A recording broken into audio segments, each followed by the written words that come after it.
tonight Barack Obama's long-awaited mission, comforting survivors of the 9/11 nightmare. When we say we will never forget, we mean what we say.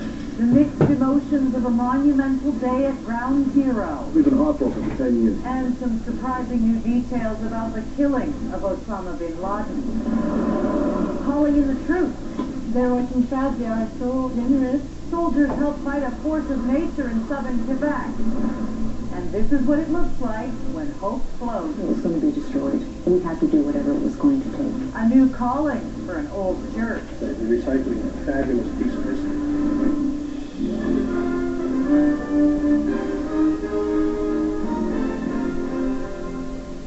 CTV National News with Lloyd Robertson. Reporting tonight, Lisa Leflam. Good evening. For the first time since the September 11 attacks, the grief at Ground Zero was tempered today by a tangible sense of relief. The change in mood arrived with Barack Obama making his first visit as president. He didn't mention Osama bin Laden by name, but victims' relatives say the death of the terrorist mastermind is the best news they've heard in nearly a decade. CTV's Paula Todd has the story tonight from New York. Barack Obama went to Engine 54 Firehouse to personally say thank you and deliver a message. When we say we will never forget, we mean what we say. This firehouse suffered the heaviest losses on September 11th. 15 men died that day. I could see that the president was clearly touched by the sacrifices and by the stories that the firefighters told him. In a city still scarred almost 10 years after the attack, Obama's visit was more than symbolic. He acted as the commander-in-chief, and I'm very proud to be an American, and he did the right thing. It represents something that we've been waiting for 10 years. To me, it's very important. Under a bright, sunny sky, Obama laid a wreath of red, white, and blue flowers to honor the more than 3,000 people who died. The president prayed silently in front of the survivor tree, a pear tree that somehow kept growing after being pulled from the smoldering wreckage of the World Trade Center. Obama did not make any public comments, but spoke privately with 9/11 families. It was just a very amazing moment in our life. He was awesome. We've been heartbroken for 10 years. It's the first bit of good news that we got that the murderer was brought to justice. The solemn scene at Ground Zero was a sharp contrast to Monday night, when New Yorkers spontaneously celebrated the death of Osama bin Laden. New York Senator Chuck Schumer says it's given the nation a boost in the war on terror. We now know we're going to win it.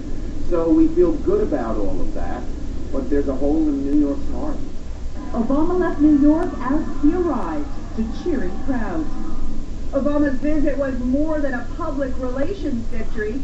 He built more acceptance of the killing of bin Laden, and he's reignited America's appetite to continue the fight against terrorism. Lisa? It's true, Paula. That fight certainly does not die with bin Laden, but his death seems to have really revived Barack Obama's image. Did you feel that connection there at Ground Zero? Absolutely. The crowds erupted. They went wild when he finally came out of the ceremony. There were shouts of 3 cheers and thank you. He has been criticized today, though, for not showing enough emotion. But the survivors, the relatives of the victims of 9/11, he met with them privately, and they said he hugged them warmly, and they believe that they saw his heart. So it's a fine line to walk, Lisa, between crass politicking and caring, but he seems to have finessed it. An important day. Thank you, Paula Todd from Ground Zero. Tonight, well, tomorrow, the U.S. president will meet with some of the Navy SEALs who helped bring bin Laden down.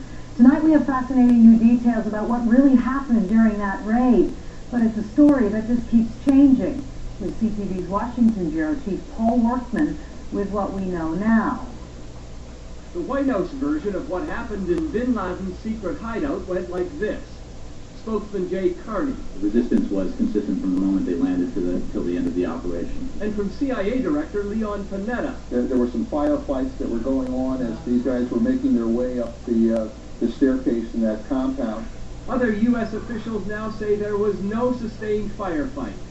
Only one man shot at the Navy SEALs, and he was killed. killed in the early minutes of the operation.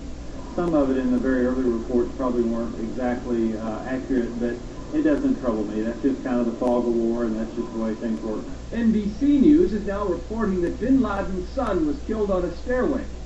And when bin Laden poked his head out to have a look, the SEALs shot and missed. Seconds later, 2 commandos stormed his bedroom, wounded his wife, and killed bin Laden with 2 shots.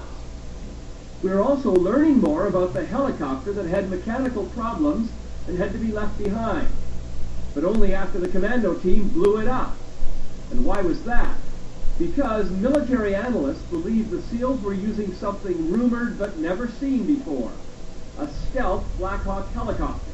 One of the things that really stands out is they have a little disc over the rotors, which is really designed both to baffle the sound and to deny radar signature. This is what a normal Black Hawk sounds like. This is the sound of an experimental version of a stealth chopper. People in the neighborhood never heard it coming until it was directly overhead. Officials have already analyzed some of the documents found in bin Laden's compound. They show he considered attacking U.S. rail lines to mark the 10th anniversary of 9/11, but there is apparently no evidence that plot is active, Lisa. Sterling, thank you. Paul CTV's Paul Workman in Washington tonight. Well, an alleged al-Qaeda operative was arrested today, along with 2 others, in the terror attack last week in Morocco that killed 16 people, including 1 Canadian. 21 people were also injured in the cafe bombing in the main square of Marrakesh. The 3 suspects are Moroccan nationals. No group has claimed responsibility. Days and days of rain in a rural area south of Montreal have led to flooding so severe the Army's been called in to help out. Hundreds of soldiers showed up today, and while they can't do anything about the weather, they are definitely boosting morale. CTV's Montreal Bureau Chief Geneviève Vauchemin reports. In the battle against the rising river, fresh troops, 650 soldiers are being deployed to the flood zone, lending a hand. Here, sandbagging to stop the water from destroying a senior's residence. We need some help. You know, we have so many to do today. It's a welcomed mission in friendly territory.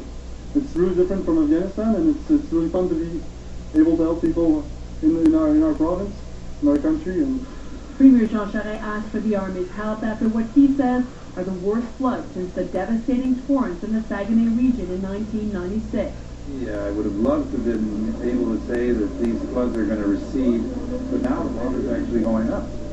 So people are going to have to be patient, and I wish I had better news.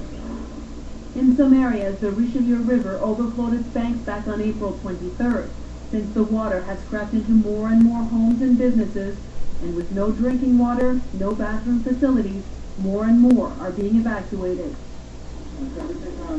And while some residents have lost the fight to save their property, others want to stay to keep pumps going.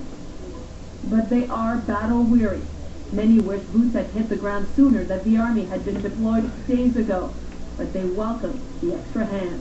Since today, we were filling our own bags and bringing them home. So this is the first day that we actually had some help.